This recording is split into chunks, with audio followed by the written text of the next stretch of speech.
The night was supposed to be glamorous, a celebration of Hollywood royalty meeting British wit. The Graham Norton show had booked one of its most high-profile guests in years, Sylvester Stallone, the legendary actor who brought us Rocky Balboa, John Rambo, and decades of cinematic toughness. Audiences expected charm, laughter, and perhaps a few self-deprecating jokes from the Italian stallion himself. But what unfolded on that red sofa quickly devolved into a humiliating disaster. Not for Stallone, but for Graham Norton. Because Norton, with his trademark sharp tongue, pushed too far. And in doing so, he transformed what should have been a career highlight into a career-defining catastrophe. From the very start of the interview, Graham Norton leaned into his familiar playbook, mixing cheeky humor with pointed jabs. But this time, his humor wasn't cheeky. It was antagonistic. Instead of asking about Stallone's latest project, Norton dove into Stallone's past missteps, questioning failed films, forgotten scripts, and even poking fun at Stallone's famously slurred speech. At first, the audience laughed nervously, unsure if this was part of the playful banter. But as Norton doubled down, the tone shifted from comedy to cruelty. Stallone, sitting tall in his chair, tried to play along. He chuckled lightly when Norton brought up Stop, or My Mom Will Shoot, one of his most ridiculed films. He even nodded when Norton teased him about being typecast as a muscle-bound tough guy. But Norton didn't stop there. The host moved into Stallone's personal life, referencing past divorces, public struggles, and even the actor's complicated relationship with critics who dismissed him as a one-dimensional action star. The audience, sensing the sharpness of the questions, laughed less and squirmed more. What was intended to be light-hearted banter now felt like a roast, and an uninvited one at that. And the cruelest blow?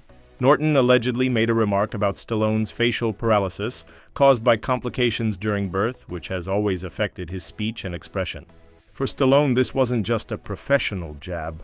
This was personal. And it was humiliating. For decades, Sylvester Stallone has been a master of resilience. He built his career from nothing, famously selling his dog just to survive while writing Rocky, only to buy him back after the script made him a star. He has endured Hollywood rejection, mockery, and typecasting, always fighting back with grit and determination. But Graham Norton managed to find the breaking point. At first, Stallone's composure was unshakable. He smirked at Norton's sarcasm, responded with short, clipped answers, and occasionally tried to steer the conversation back to his new film. But Norton wouldn't let him. The questions became sharper, more invasive, and increasingly focused on Stallone's vulnerabilities rather than his victories. The mask began to slip.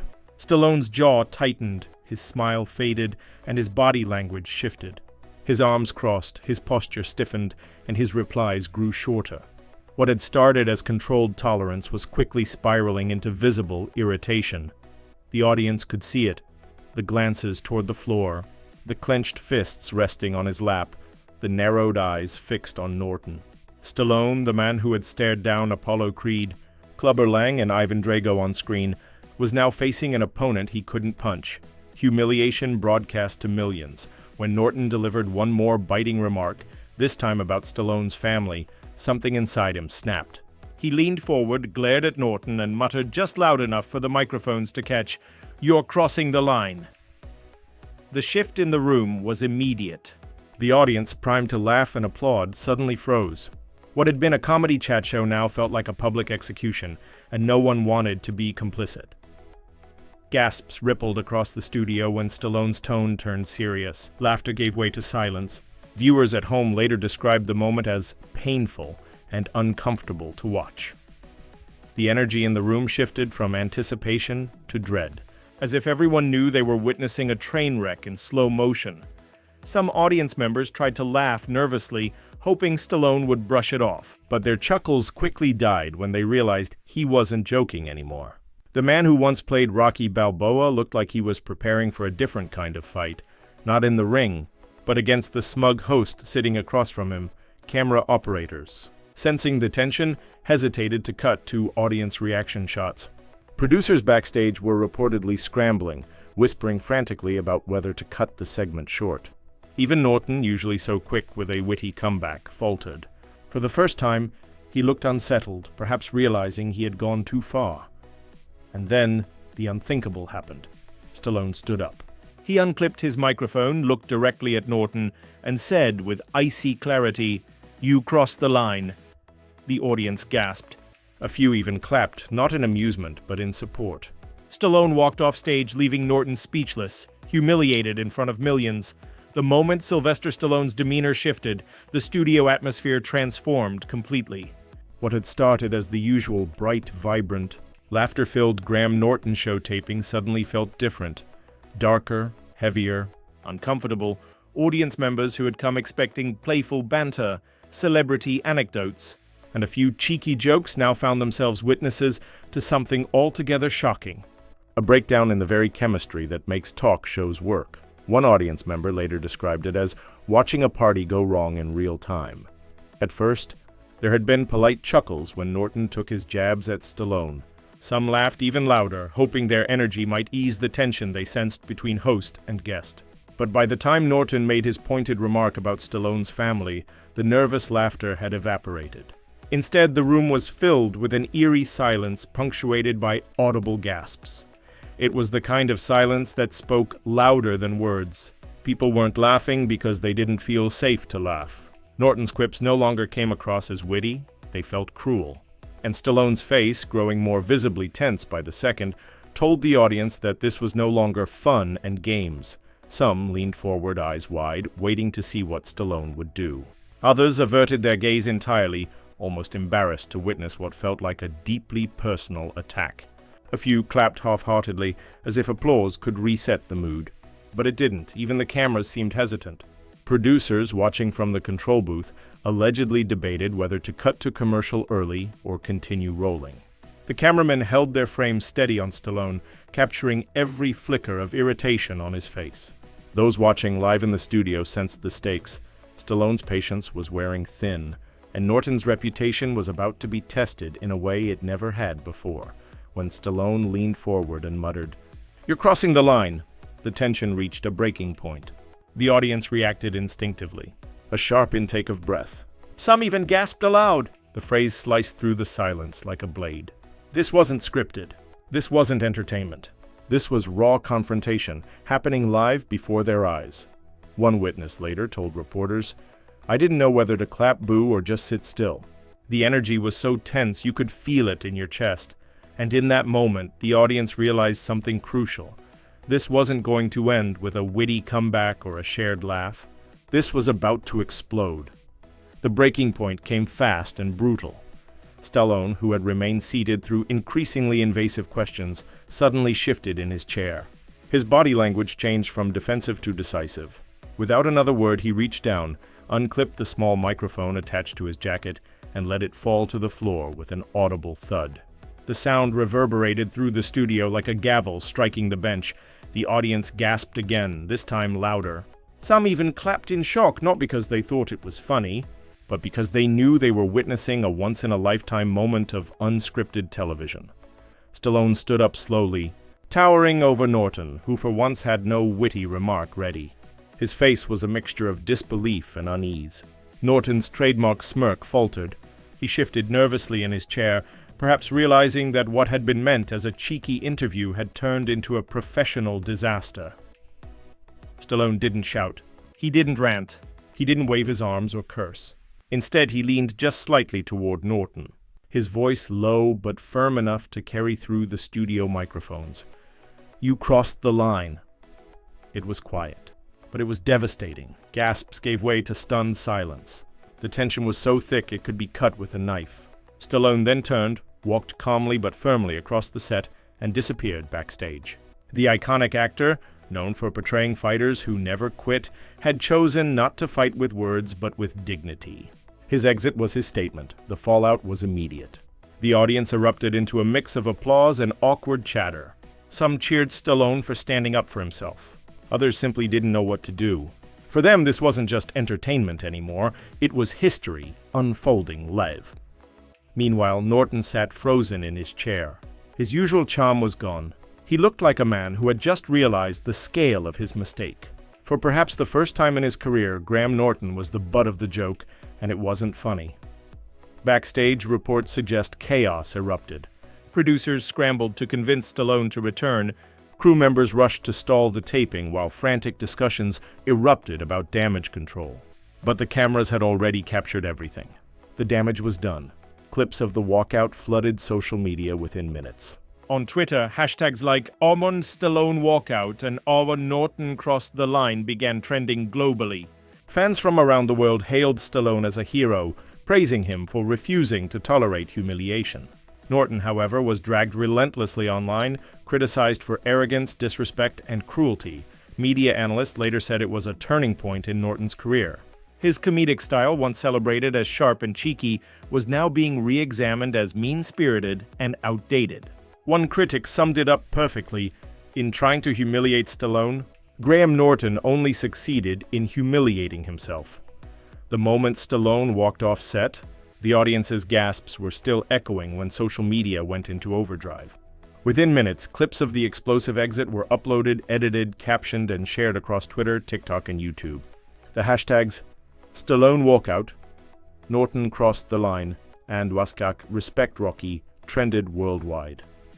Fans who grew up watching Rocky and Rambo rallied behind Stallone, hailing his dignity and courage. Many wrote that Stallone had done what countless celebrities before him likely wanted to do, call out Graham Norton's relentless mockery, and walk away. Rocky didn't lose in the ring, and Stallone didn't lose tonight, one tweet read. Racking up hundreds of thousands of likes, on TikTok, younger fans stitched the viral clip with scenes from Rocky IV, overlaying Stallone's walkout with chants of Drago! Drago, mocking Norton as the villain. Memes depicted Norton as the smug host, finally getting knocked out, not with fists, but with silence. Meanwhile, others began combing through Norton's past interviews, resurfacing old clips where guests appeared uncomfortable with his jibes. Suddenly, this wasn't just about Stallone. It became part of a broader conversation about whether Norton's humor had crossed from cheeky to cruel. Social media transformed what could have been a passing controversy into a global referendum on Graham Norton's style. The online reaction was brutal. Once considered untouchable in British television, Graham Norton now found himself at the center of a storm. Critics accused him of arrogance, bullying, and weaponizing humor at the expense of vulnerable moments. Entertainment writers across the UK and US slammed the host for lacking respect. Headlines like Stallone humiliates Norton and the night Graham Norton went too far dominated tabloids. Even respected outlets published op-eds questioning whether Norton's brand of comedy had aged poorly in an era when viewers are more attuned to cruelty disguised as banter. Former guests began to speak up. Anonymous sources whispered about their own discomfort on Norton's sofa, about jokes that went too far, about feeling like props in a spectacle rather than respected guests. While few named themselves publicly, the insinuations piled onto the narrative that Norton had a history of targeting vulnerable spots for laughs. The most damning critique came from Stallone's fans themselves. Many had never watched Norton's show before, but now they flooded his social media accounts, demanding apologies and accusing him of disrespecting not just Stallone, but a living legend. Norton's silence, initially intended as damage control, only fueled the backlash. Viewers read it not as professionalism, but as cowardice. The Stallone incident wasn't an isolated event. It was the breaking point in a pattern that many had chosen to ignore. Analysts began drawing parallels to earlier moments where Norton's jokes veered into humiliation. Clips resurfaced of him poking fun at sensitive topics with other celebrities, actors squirming in their seats, musicians rolling their eyes, comedians deflecting with forced laughter. At the time, these moments were brushed off as harmless banter, but now, through the lens of Stallone's walkout, they looked different, like warning signs everyone had missed. Commentators pointed out that Norton's success had shielded him from accountability. For years, his charm and sharp timing allowed him to push boundaries that others could not. But Stallone's refusal to play along stripped away that shield. The audience finally saw the cracks. Cultural critics described the incident as a generational reset. Norton's brand of biting humor, once celebrated as edgy, was now being re-evaluated in a world that prizes authenticity and respect. Stallone's dignity became the mirror that reflected Norton's flaws. By the time the dust settled, the narrative was clear. This wasn't just about one bad night. It was about a career built on towing the line, and the moment that line was crossed so dramatically, the whole empire of charm began to crumble When the dust began to settle after the walkout, one thing was immediately clear: Sylvester Stallone had not lost. In fact, his image had never been stronger. For decades, Stallone has embodied resilience.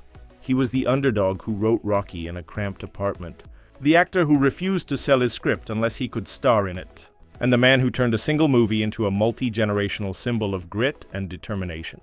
That night, on Graham Norton's sofa, he lived up to that legacy. Stallone didn't scream. He didn't rant. He didn't descend to the level of petty insults. Instead, he did what a true fighter does when the fight is no longer worth it. He walked away with dignity intact. And in doing so, he flipped the entire narrative. Fans rallied behind him, not just because he defended himself, but because he defended every guest who had ever been mocked, prodded, or humiliated on a talk show. Stallone became a symbol of self-respect in an industry that often rewards submission to spectacle. Even critics who once dismissed him as a one-dimensional action star now praised his composure. Op-eds described him as a veteran actor who reminded the world that respect is non-negotiable. Social media overflowed with admiration. Clips of his calm but firm declaration, "You crossed the line," were replayed endlessly, becoming a viral mantra about knowing your worth. In Hollywood, where reputations rise and fall overnight, Stallone's stock soared. He was no longer just a legend of the past, he was a man of principle in the present. The walkout cemented his status not just as a star, but as an icon who would never allow his legacy to be tarnished by cheap shots. For Graham Norton, the fallout was catastrophic. The host who once dominated late-night television with charm, wit, and cheeky irreverence now faced accusations of cruelty, arrogance, and outdated humor. What was once considered harmless banter was now being re-examined as a career built on laughing at guests rather than laughing with them. Headlines worldwide asked the same question: has Graham Norton finally gone too far? Entertainment journalists dissected the Stallone interview frame by frame, pointing out the moment where humor slipped into hostility. Cultural critics declared it the end of an era, calling Norton a relic of a time when humiliating guests was mistaken for entertainment. Behind the scenes, industry insiders whispered about nervous networks and shaken producers. Some speculated that future celebrity bookings might be at risk. After all, if Stallone could walk out, what other A-lister might refuse to sit on Norton's sofa? His reputation as a safe host had evaporated overnight. Former clips resurfaced, feeding the fire, actors rolling their eyes, singers giving awkward smiles, comedians bristling at barbed jokes. In the wake of Stallone's stand, these moments looked less like playful banter and more like warning signs of a deeper problem. The most telling sign of Norton's reputational decline came from the audience itself. Once loyal fans filled his social media pages with laughter and applause, now they flooded his accounts with criticism, memes mocking his downfall, and open demands for an apology. Silence was no longer an option. For the first time in his career, Graham Norton wasn't the witty host in control. He was the story, and not in a way that any entertainer desires. The saga of Sylvester Stallone and Graham Norton wasn't just a talk show gone wrong, it was a cultural earthquake. Stallone's dignity elevated him, reinforcing his reputation as a fighter who stands for respect. Norton's cruelty, meanwhile, dragged him down, leaving his career at a crossroads. What was meant to be another cheeky episode of British television instead became a catastrophic scandal that redefined both men's legacies. In the end, the lesson was clear: in the battle between wit and respect, dignity will always win. And that night, Sylvester Stallone walked out not in defeat, but in triumph, while Graham Norton sat humiliated, facing the consequences of crossing a line that should never have been crossed.